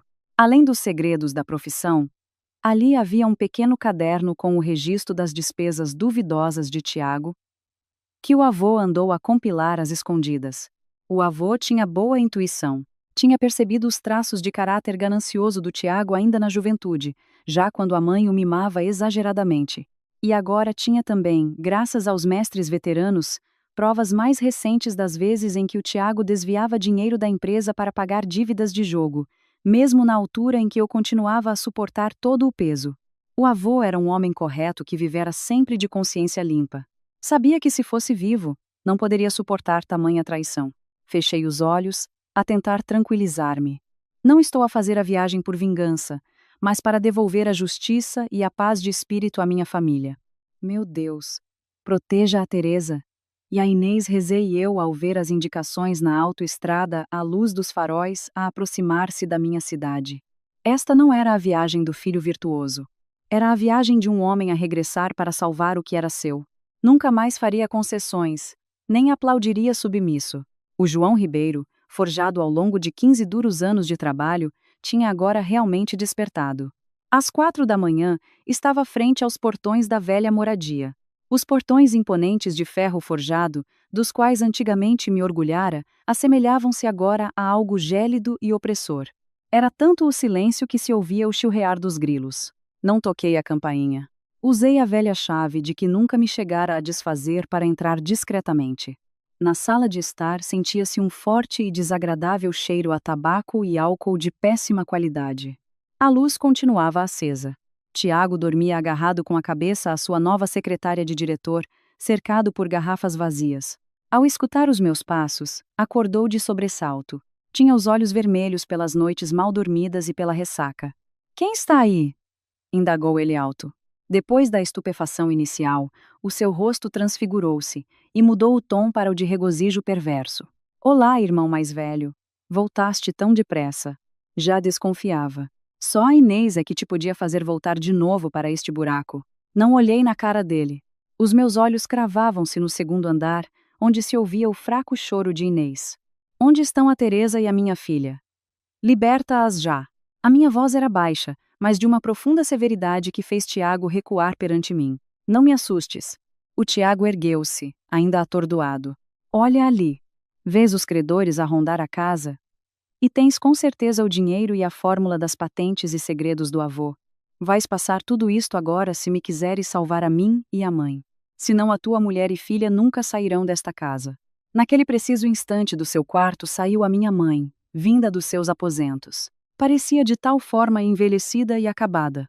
Tinha o semblante abatido de quando tinha estado doente a fingir, e neste momento também deixava transparecer muito medo. Não se atrevia a fitar-me, acabando unicamente a murmurar. Nós não. Nós não tínhamos alternativa. O Tiago devia muito. Andavam a ameaçar que nos matavam. Pousei o olhar sobre a minha mãe, sentindo no coração um aperto que doía. Mãe, a senhora foi ao ponto de engendrar um falso rapto a meias para encobrir o Tiago contra a própria nora e a sua neta. Deixou de se recordar do que significa o elo parental de uma família? A Inês acabou de fazer apenas 6 anos. O que é que tem de culpa ela disto? A mãe fez silêncio enquanto as lágrimas se despenhavam enchendo as suas profundas rugas da face de velha senhora. No entanto, Tiago não se aquietou. Deixemo-nos de falinhas. Trouxeste o dinheiro? Assina já o aval da garantia bancária. Neste momento foi a vez de não hesitar e de estalar o golpe com violência na cara do Tiago, que há uns bons 10 anos deveria ter recebido para acabar e endireitar aqueles tiques. Apanhei a cara do Tiago no ponto que a projetou, fazendo com que o corpo pesado dele ficasse prostrado sob a parafernália toda de garrafas espalhadas, derramando as últimas gotas na alcatifa, enquanto o fio de sangue manava da sua boca aberta. Ouve-me com atenção, Tiago. Eu nunca cá voltaria. Ou voltarei só a passar o cheque em brancos das tuas farroncas? Venho devolver-me o que me cabe. Trazer de novo a Teresa e a Inês. Para ficares com o crédito desses teus pecados para ti. Desta feita, eis a figura desgrenhada e tresloucada de Beatriz, com o faustoso e ornamentado vaso de porcelana com perigo que brandia na mão, com fúria cega, a descer as escadas. Disparada para a minha cabeça. A atirar. Ingrato! Achas bem vir matar o teu próprio irmão? Nem tentes mais aproximar-te, senão garanto-te que atiro a Inês pelos lanços todos da escada. Fiquei de pé imóvel a encarar a expressão desta atitude por muito tempo. Beatriz, não partas do pressuposto que o meu olhar não tenha dado pela fuga contínua da panóplia dos pertences nos últimos dias, dissimulada por tua mãe, e pelos vossos teatros todos aqui desta moradia encenada por tu e o Tiago. Tu encenas um cenário para arrancar guito do dinheiro aos credores que exigem os pagamentos todos, mas na prática, vem cá subtrair com essa farófia. Beatriz bloqueou no movimento, ficando-se logo paralisada perante este ato de resolução impiedosa, a fazer transparecer os nervos brancos e o temor generalizado aos que se habituaram ao recuado papel de coitadinhos, que aguentavam as sabaraduras, carga das opressões, sem sequer ousar murmurar. Eu estava disposto a um instinto selvagem para não ser destratado como refém. João, o que é que queres dizer a propalar agora com o dinheiro do Tiago escondido que ele tem? Inquiriu e duvidava a voz engasgada das falhas das frases que o eco devolvia sem que mãe confiasse por completo a ouvir isso. E no rescaldo soltei pela primeira, e atirando sem remorsos damaço volumoso, o molho atestado com papéis por ali acima. Fiquem as provas de transferências, sim, são do dinheiro do registro da tua fortuna mãe e os recursos dos cartões levantados ou saldados a fim de desbancar do capital que subtraiu 200.000 euros num conta clandestino sob o cotitularidade disfarçado à sogra na fachada. Estás a inventar, meu patife? Exclamou desesperado e atônito Tiago, que lançou-se e tentou arrebatar no momento. Eu rebati para não ceder um passo, mantendo por fim a última verdade incontornável. E mãe atente nisto com a documentação comprovativa? Tudo aqueles imóveis e desinvestimento por fora é embuste não correspondendo à desvalorização e falência, Antes são desculpas em que Tiago gastou os fundos encapotando como as dívidas antigas num roleta no calote, disfarçados dos buracos fictícios das faturas de jogo ou dívida e o jogo da roleta. A mãe empurrou a testa e forçou um escrutínio apressado pelo amontoado, na busca confusa das pautas alinhadas de nomes ou assinaturas, correspondendo à caligrafia reconhecível de ser a verdadeira do filho tão precioso aos seus olhos. Mas num estalo de compreensão, o veredicto resvalou sobre os abismos. Do seu desânimo do coração aflito da mulher amargurada. O que quer dizer com isto, Tiago? Rebateu com choro quebrado e contorcendo as mágoas num fôlego estridente na constatação da farsa que a feria agora fundo. Tiago desfaleceu de corpo, perdendo logo aquela finta arrogante, recaindo logo nos soluços chorões imploradores, para que tudo isso não desandasse. Enganaram-me também. E para o negócio ganhar com a rentabilidade, ia dar tanto jeito e arranjar ao neto Tomás. Mas a senhora não o deixe dizer as mentiras do João. A Beatriz aproveitou o deslize desta comoção no pânico, tentou afastar às escondidas a fuga para o piso no encalço de subir. Contudo, deparei pela via e fechei o caminho. Onde pensa que leva a fugitiva, e onde arrumou lá o acesso ao bloqueio ao fechar a porta no cativeiro dos fundos onde está a chave. Dá-me isto.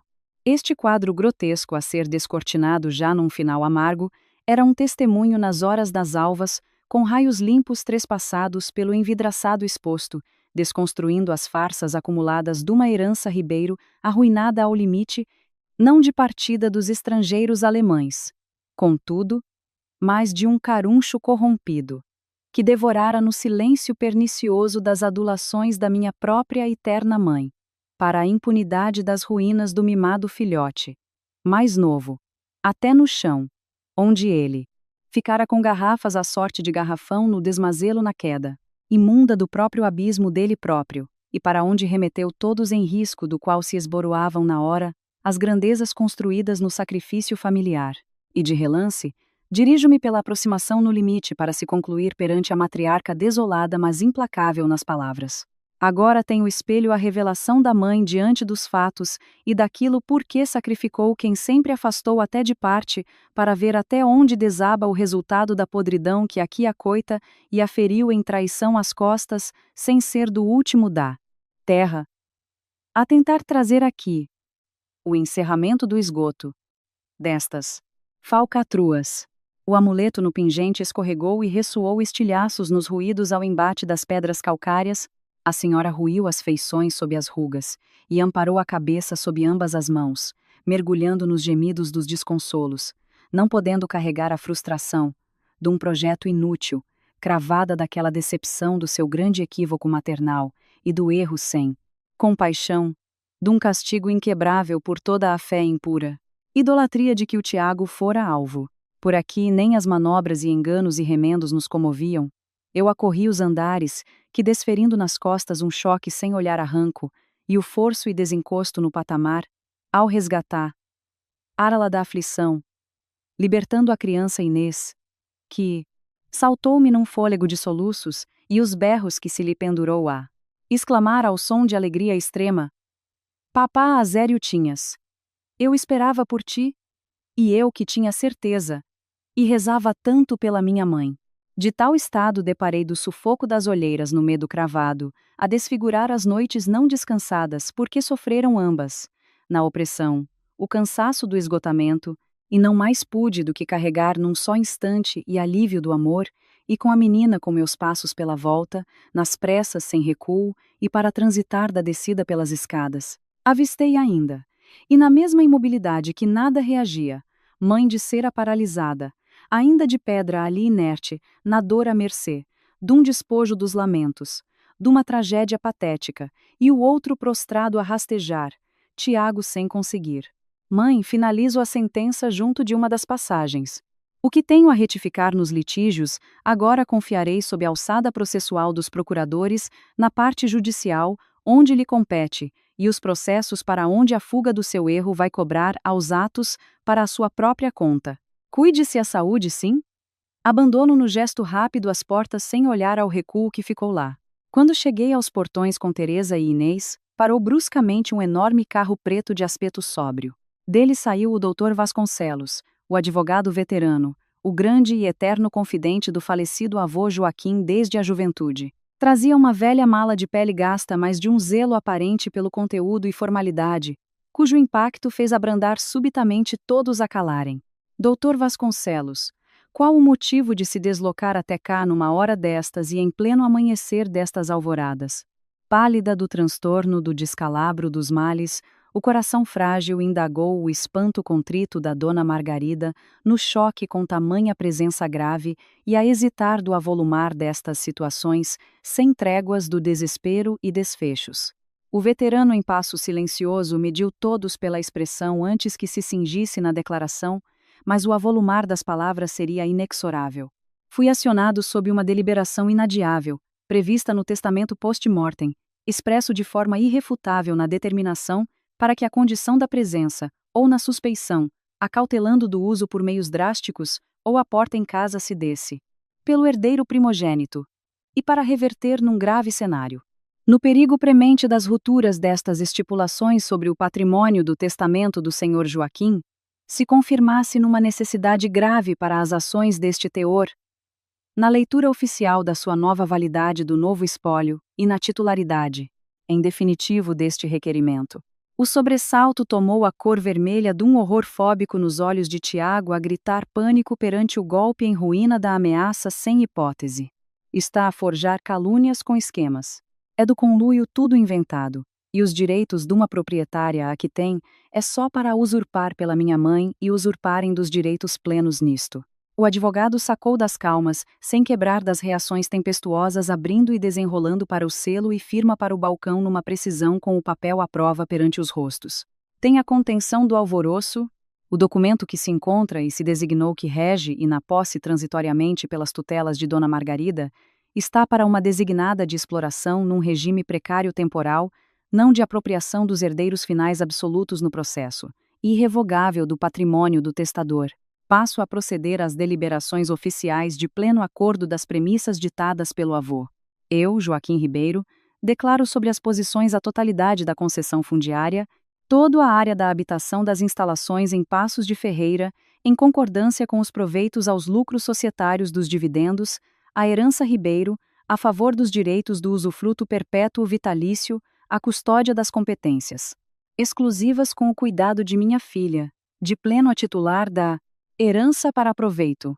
O usufruto cessará contudo com extinção de título, com os preceitos expressos, para revogar na prova evidente em conflitos graves, no qual a violência psicológica ou física, os comportamentos dos netos nos conflitos fúteis, no qual a degradação e ou os eventuais esquemas por Tiago, ou o seu perigo pela fraude da bancarrota no delapidar com falência da firma em especulações, seja acionada para transferir no preciso imediato todas as escrituras integrais, plenas de forma irrevogável, passando imediatamente as chaves com plenos títulos e da governação das possessões todas a João Ribeiro, meu neto primogênito.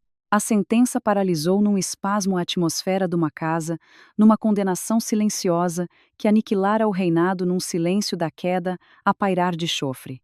Dona Margarida, a confirmação cabal aos autos no envolvimento ao nível deste caso, aos peculatos do caso apresentado, que o João forneceu por via probatória, destas falhas confere as obrigações a executar destas premissas com ativação explícita da herança para ser titular ao mesmo.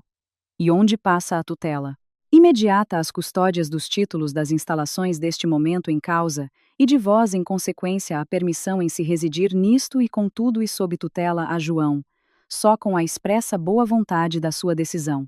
E o abalo a que sujeita a presunção e ilusões da longa disputa para reger de uma matriz num capricho numa matriarca do absolutismo egoísta por anos, julgando reinar até no poder, a coroa suprema pelo feudo das regras absolutas na família, e não desconfiou dum avô e da retidão que vislumbrara num tiro certeiro as amarras para prever esta cegueira desprotegida, acautelando as armadilhas destas manias pelo seu adorado descendente numa armadilha temporal com retardo de percurso ao ponto da redenção daquele seu querido descendente no apelo salvador a João de o seu último baluarte à causa, e em nome da sanidade pela casa.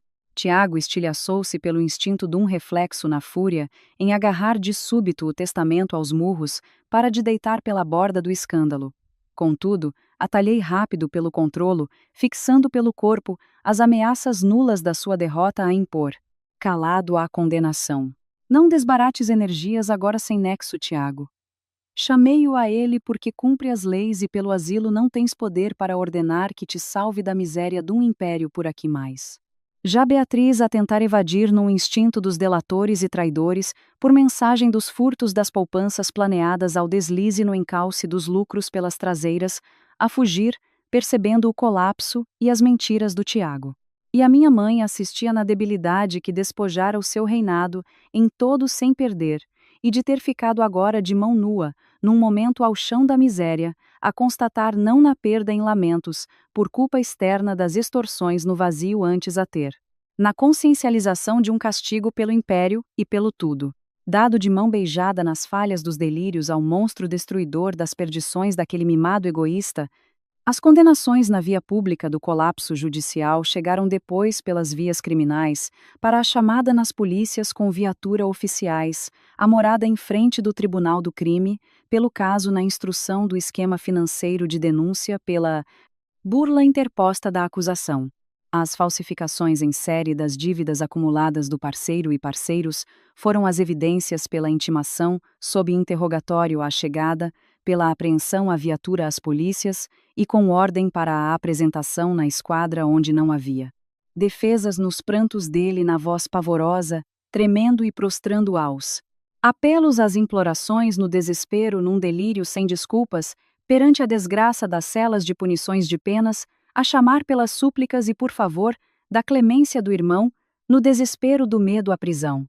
A mãe atirou sem forças do corpo em dor no perdão desesperada aos joelhos com prantos suplicantes, implorando aos agentes, e pelo carinho piedoso, apelando que fará de garantia às faltas que saudará pela ingenuidade no que cobria pelas burrices das ações.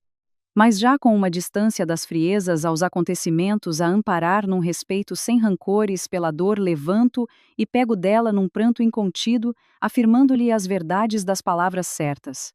Mãe, é uma culpa intransmissível a dever aos crimes do que lesou ao Estado. Isto não há perdão financeiro. Há o respeito pelo dever à lei, num processo ao tribunal.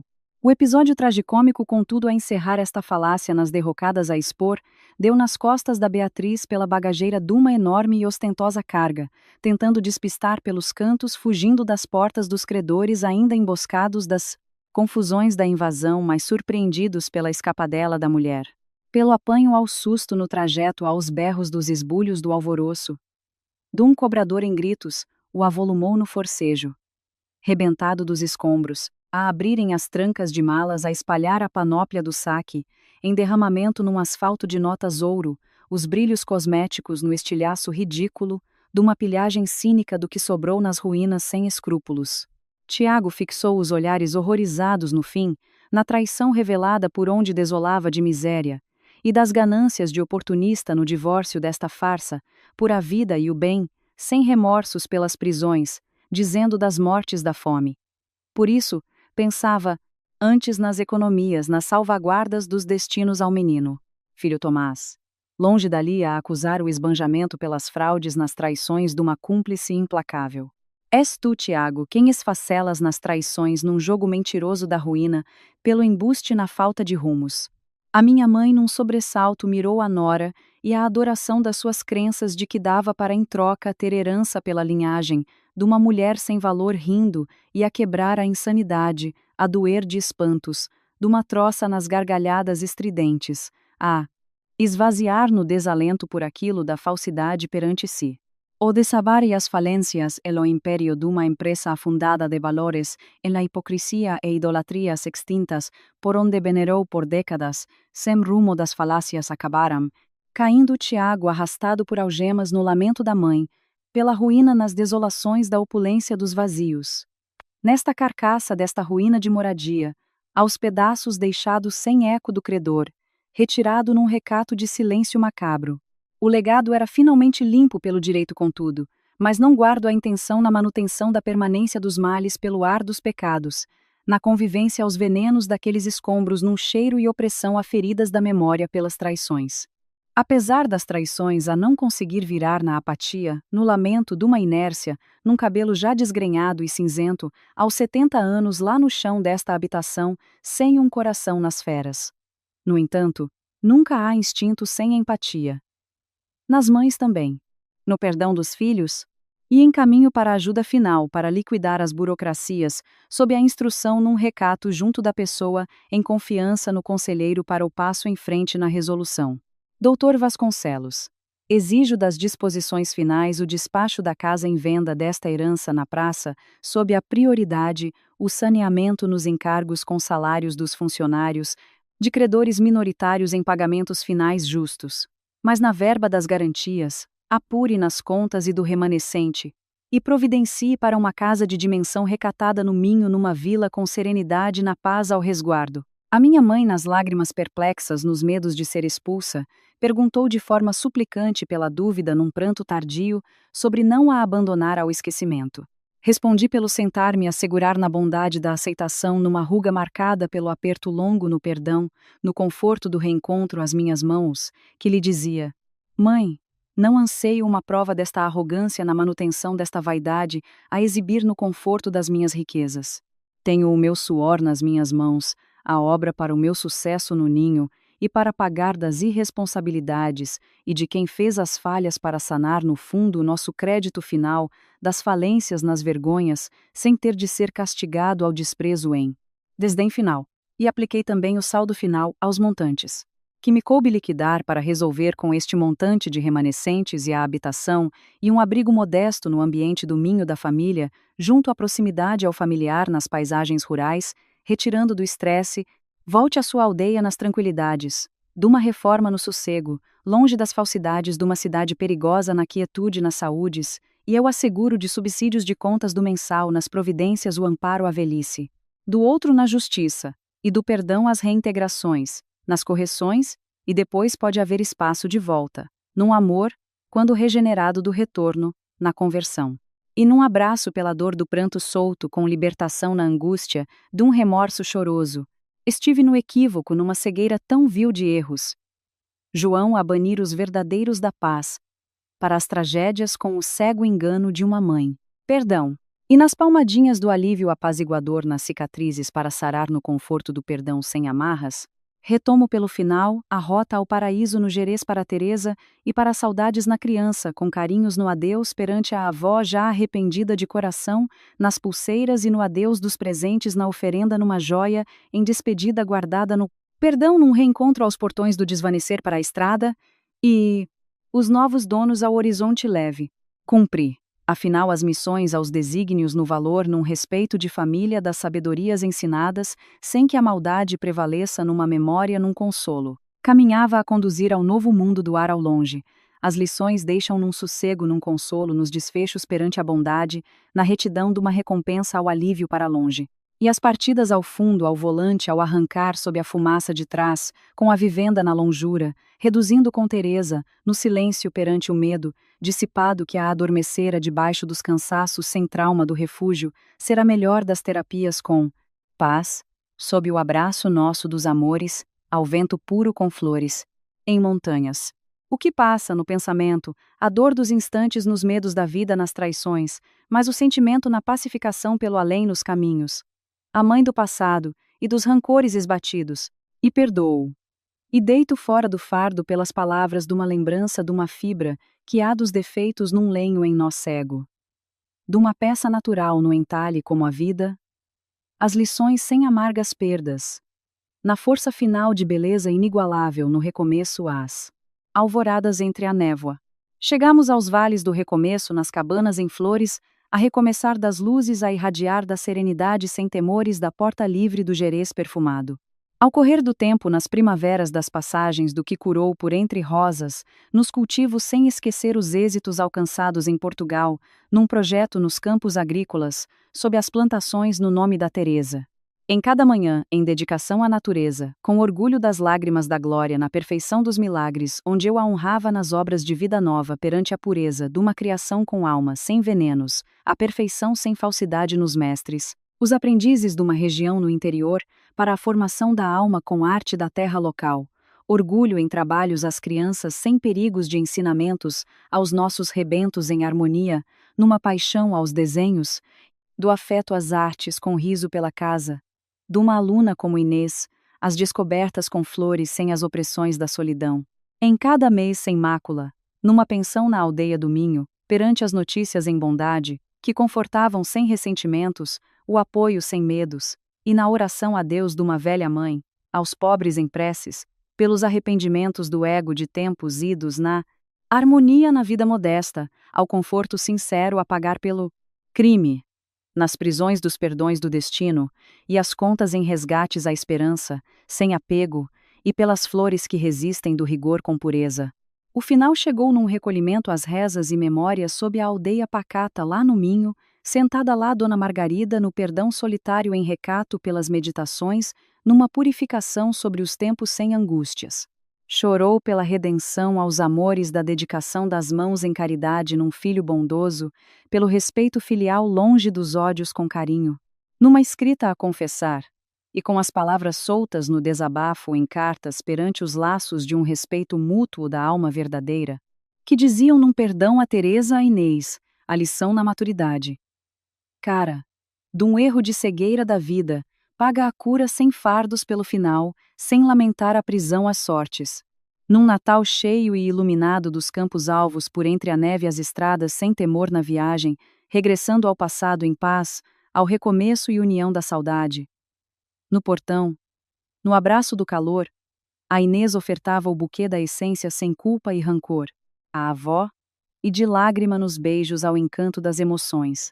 E das casas numa confraternização pela consoada de amor e da lareira com as bênçãos nas preces à caridade numa obra em paz, que redimia a esperança numa volta pelas reintegrações e prisões do desespero passado nos corações de um regresso. Limpo da vida no amparo da fé. Eu contemplava à noite a magia dos fogos na harmonia nas paisagens em esperanças, pela redenção das falhas, para curar de quem faz, pela bondade na prova suprema nos céus, para refúgio no brilho da união, das chamas sem sombra. O abraço na história em livro, na tranquilidade a vida honesta, as flores com carinho nos campos de Portugal, sem medos do vazio num lar pleno.